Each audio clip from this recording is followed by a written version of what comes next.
Good morning, crypto sports fans. I'm back. Hey, I got a couple responses from that video I did on the price of EOS hitting $889. I got a couple people calling me clickbait, saying I'm going after clickbait. Imagine that. I don't even have 1,000 subscribers. I'm talking to my friends out here, people. The spreadsheet I put together was based on, it was based on an order of magnitude more money coming into the crypto market, which has happened every year for the last 9 years. An order of magnitude more money has come into the crypto market. I'm not trying to be, some know-it-all. I'm just saying, hey, if history repeats itself, this is what's going to happen. And if EOS holds its same position in the market, this is what's going to happen. In fact, the spreadsheet came out with the number $888.88. EOS is about to launch in June, right? Up until now, they've been putting out 2 million coins, new coins a day. In June, they stop. The supply stops and the demand continues to increase. Okay? Second, EOS has this weird feature about it that not too many other coins have. And I'll liken it to say this. Imagine if you had bought one Ethereum token when Ethereum first launched, and then because of that, you received one token of each of the ICOs that launched through Ethereum. That would be pretty amazing, right? That's a lot of new apps, new ICOs that came out on Ethereum that you would now be a proud owner of. Well, EOS has adopted that philosophy. EOS has said, hey, if you buy into us, the platform, then you can get a little chunk of everything that comes out on EOS. Not everything, okay? But a lot of things. And why would they do that? To take advantage of the EOS distribution. It took a year to distribute the tokens. Hopefully it has a very wide distribution because of that. So other companies that want to build on EOS can simply take advantage of that audience. That's probably the most important thing that no one thinks about is who holds your token. You can be as decentralized as you want to be, but if one person owns all your tokens, or a 2 or 3 groups own all your tokens, then your days are limited. Your days are numbered. All right, so there's another reason why the EOS coin is going to continue to skyrocket. If that doesn't translate yet, it's people won't want to sell their coin. Why would you sell your EOS coin if you know that you're going to get more coins based on that?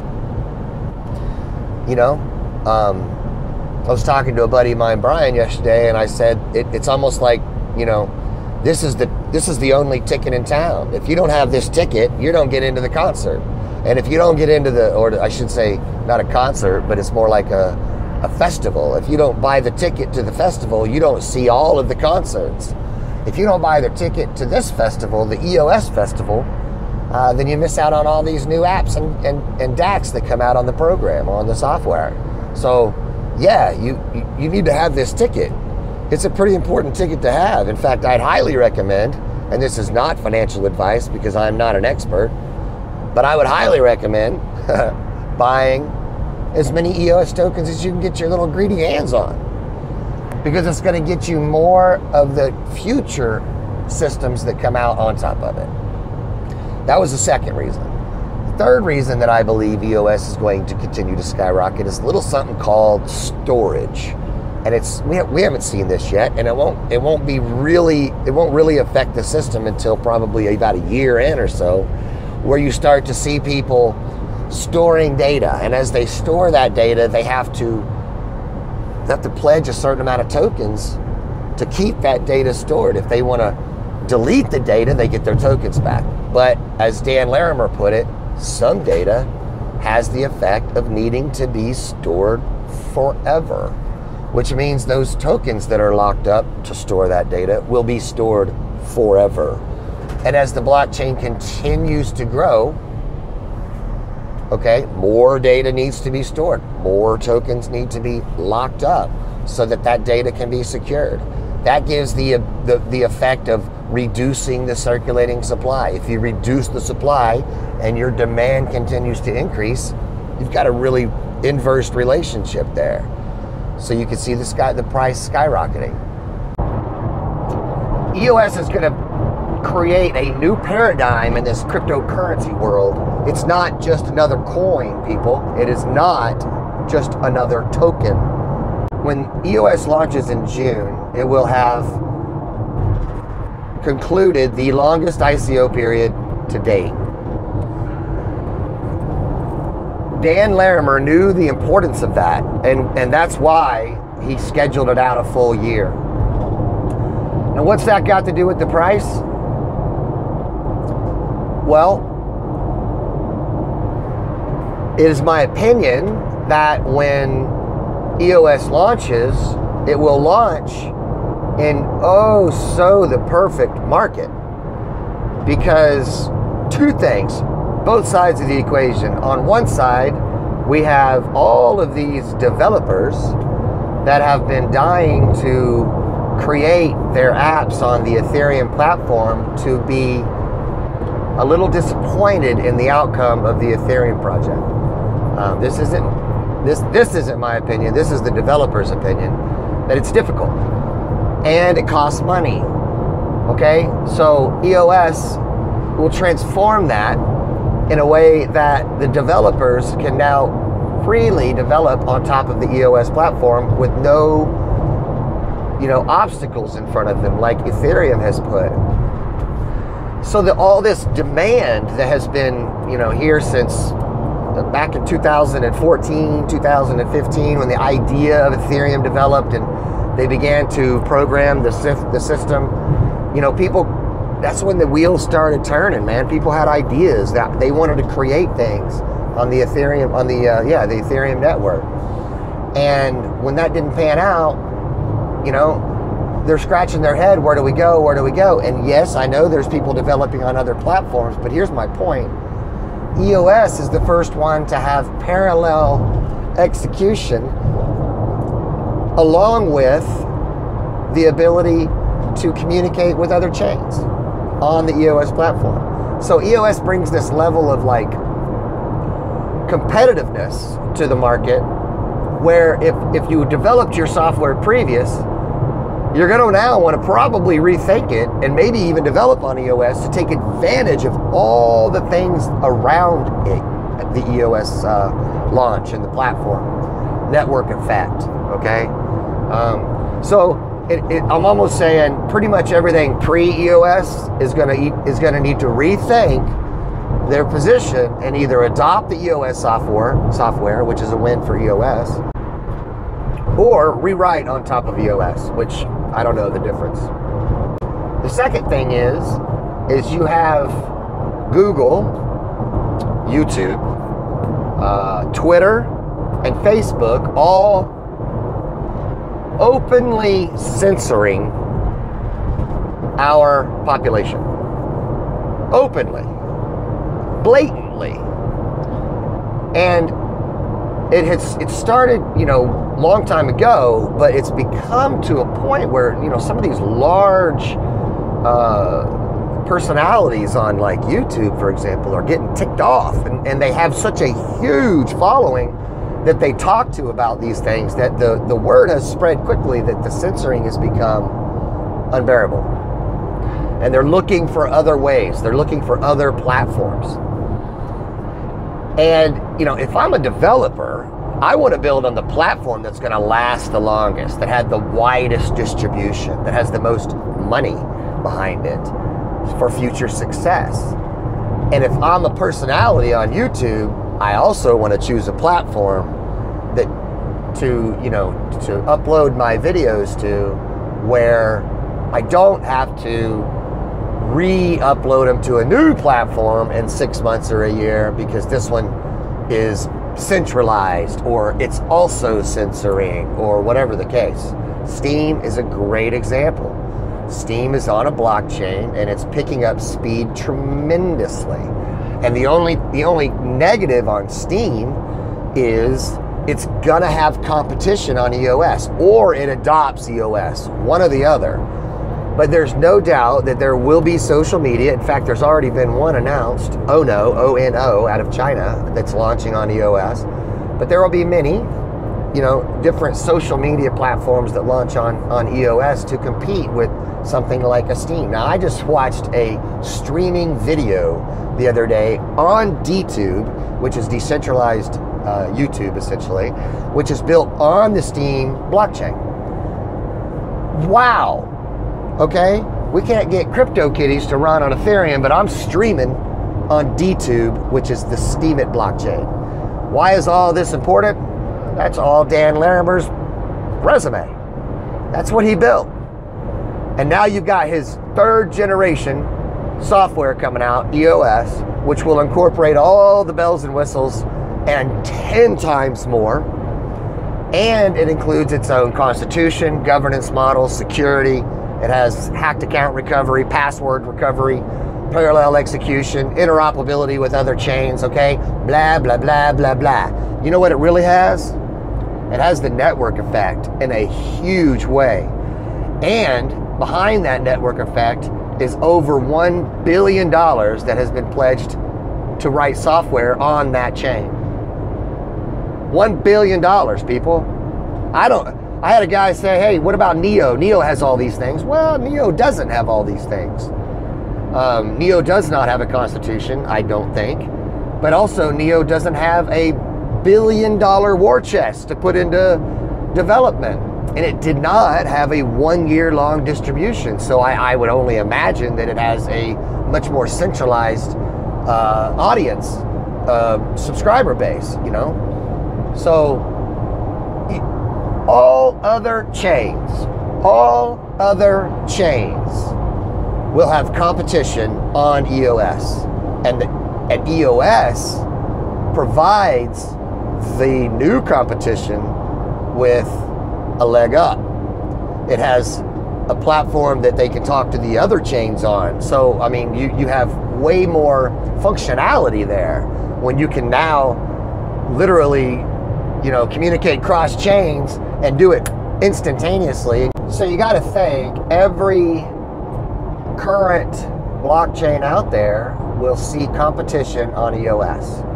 I commented to a friend the other day, I said, you know, in the last several years, it's been all about blockchain. Blockchain, blockchain, blockchain. And what EOS does is it makes it not about blockchain. And what I mean is all these developers that have great ideas, like decentralized Uber, they have to develop their app after they develop a blockchain to put it on. Okay, so it takes a whole nother level of abilities to be able to do that. So it hasn't, yes, there have people they have been doing it, and some of them are great at blockchain development, not so good at the apps. Some of them are great at the apps, not so good at the blockchain. So Dan Larimer comes along and says, hey, I know how to build blockchains. You see the proof. Here's my new system. You can build apps on top of it. It's completely self-governed. You know, it's everything you want it to be, and it can be upgraded. Unlike Ethereum, who needed a fork when they had a problem, or Bitcoin, who needed to fork. Obviously, a lot of that's due to their proof of work mechanism, but EOS does not have to fork to upgrade. So EOS is a chain of chains. So you can launch your own blockchain on the EOS protocol, which allows you to communicate with anybody else that launches on the EOS protocol. That's pretty cool. You know, I mean, I don't know if you guys remember the days when AOL first popped up. Yeah, showing my age here. But AOL would only allow you to email other people on AOL. It was like you were your own tight-knit little group, and that's really what all these other chains look like right now. They look like little AOLs. You have to be in their community, and you have to subscribe to their notion of way of doing business, and you know, and you could possibly be centralized. So what we have is we have a lot of little AOLs out there that are their own small, tight-knit communities. Many of them somewhat centralized. based on their token distributions. You know, there's been token distributions that only lasted a week or a month was the average. And, you know, EOS comes along and does a full year. They want to spread that out. They wanted to give everybody a chance to buy in as well. So all other chains are like AOL in that they communicate with themselves. EOS comes along and says, hey, we can let you communicate with anybody else that wants to build a chain as long as you incorporate this new protocol, this new EOS protocol. And that's fantastic for everybody moving forward, but it's not so great for everybody that currently exists. They're either going to need to somehow incorporate the EOS protocol into their software, which in many cases won't be possible, or they're going to need to rewrite on top of the EOS protocol. They certainly don't have to. However, any new ideas that pop up on EOS to compete with them will have the advantage. And the advantage actually comes in the fact that they're able to communicate with all these other chains. Just, I mean, things that we can't even think of right now. And, you know, we're in the fundamental stage. We just need to be able to communicate cross-chain. That everybody knows that. That's like the, what do they call it? The holy grail in the crypto space. It's cross-chain communication. Well, Dan's got it, and it's coming out. And I'm just saying that anything previous to EOS is going to want to rethink some things, okay? And anything that's built on EOS will have the advantages of the network effect of EOS and that $1 billion that is being pumped into development on the platform. The price of EOS is going to continue to rise for many, many, many years to come. You know, barring any unforeseen events, this type of software, which is completely upgradable, doesn't need to be replaced. You can add to it. And we don't need multiple, you know, working blockchains. We need one good one. And then we can put whatever we want on it and protect the heck out of it. And I know that's not going to happen. There's going to be more than one. Okay, I'm not trying to suggest that it's a monopoly out there. But the truth be told is, if we have one good one, we can get started, man. We can get started. I know how many people have been, how many developers have been ready to put apps out, and they can't because the technology's not there. Well, it's got to be there in June. A couple things real quick about EOS that is different from other chains. One, with EOS, if you have EOS, then you could be privy to new coins that come on that chain. So new dApps that are developed could opt to provide you with free coins because they're getting money from the block one, because they're getting money from block one to do the development. So they give the coin to you to take advantage of the distribution and to make sure that you vote accordingly. And that's how they keep it from becoming centralized. That's going to be the big new thing, man. I mean, it's always been the big new thing. But, you know, when you do an ICO and you only do it for a week, then you run the risk of whales coming in and buying up all your tokens. Now you're centralized. Not completely, but take Steam, for example. Steam has an unfair distribution. I'll just say that. So because you have this new paradigm where by owning EOS coins, you may get other EOS coins, which, by the way, has already happened. The EOS DAC, which is not EOS, it's a DAC on top of EOS, but it's called EOS DAC. EOS DAC already launched their new token and gave EOS token holders the tokens. Gifted it to them. Gifted it to them. Wow, right? So do you want to sell your EOS right now, knowing that 2 days from now you might get another coin? A week from now you might get another coin? Okay, this is essentially reducing the circulating supply. You know, with Bitcoin, for example, if the price goes up, You have no risk in selling it and waiting for that price to come back down before you buy in. But with EOS, if the price goes up and you sell it to wait for it to come back down and buy back in, you may miss out on 2, 3, 4 coin drops, airdrops, which they might not be worth a lot today, but what will they be worth in the future? And that's really what you have to weigh that against. You know, if you own 100 EOS tokens, well then, when the EOS DAC launched, you received 100 EOS tokens, 100 EOS DAC tokens. You didn't do anything for those tokens. You didn't have to buy them either, but they're currently trading at 20 cents. So there's 20 bucks. Now imagine if you owned 1,000 EOS tokens, you just would have gotten $200. There's not too many people that are going to want to, start trading their EOS tokens like they would Bitcoin to make a buck.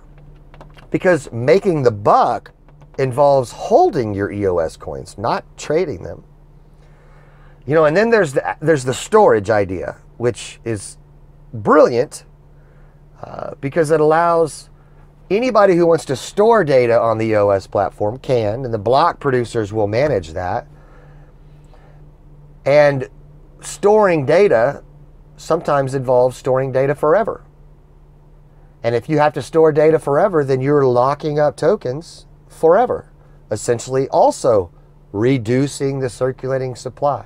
Anytime you reduce the supply and the demand is continuing to rise or even stays the same, the price is going to shoot up.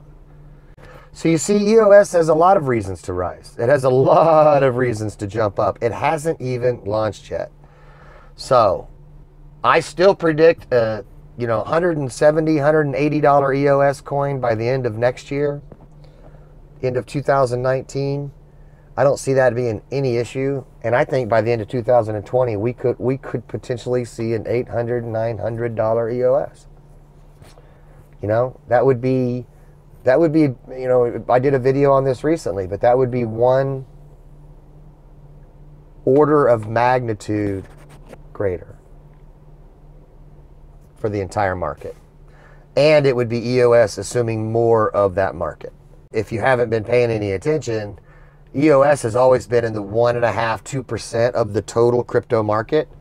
Recently, it jumped up as high as 4 at one point, but it's been at 3.5%, 3%. So it's already creeping as a percentage of the whole. It's already creeping up.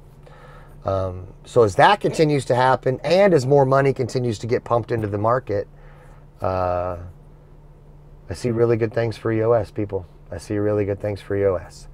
I'm not a financial advisor, but this is absolutely financial advice. Pick up some EOS. We'll see ya.